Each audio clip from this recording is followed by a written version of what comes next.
Brian, do you do anything different when you're practicing as opposed to when you shoot a tournament as far as muzzle awareness or any visualization or anything like that? Yeah, I'm more particular about when I look at the first pair,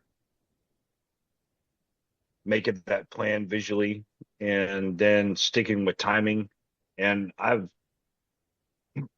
break it down to just it's a timing interval when those shells hit the ejector, when I drop the gun or drop the shells in to where when it closes, I'm calling pull at exactly the same timing interval. Right. And and that's it for me. I've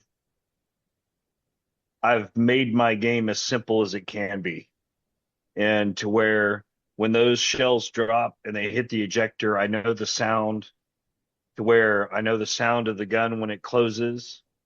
And I know that as soon as the gun closes, it hits my shoulder and I'm calling pull a second, 1.9 seconds later, everything's going to happen.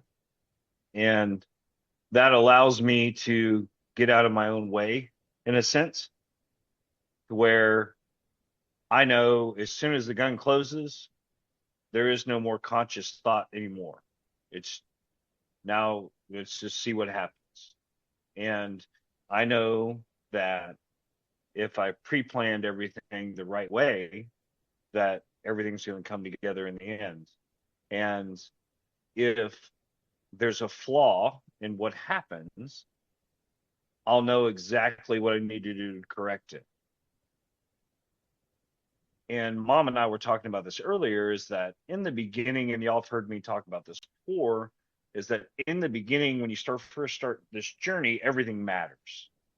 Hold point, break point, focal point, all of that foot position, all of that stuff. But as you evolve as a shooter in your journey in this game, this ridiculous, crazy game that we all do, it's you need to start with those routines and everything matters. But the more you do them, the less you are aware of what's going on. And then finally, when you get to, I wouldn't say mastery of it, it's because I don't think you could ever master this game. There's too many different variables and everything.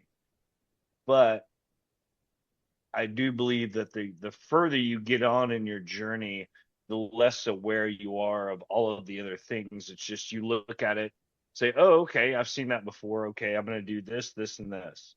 I'm going to visualize that bird coming out of the trap. It needs to break right there. The second bird's going to break right there."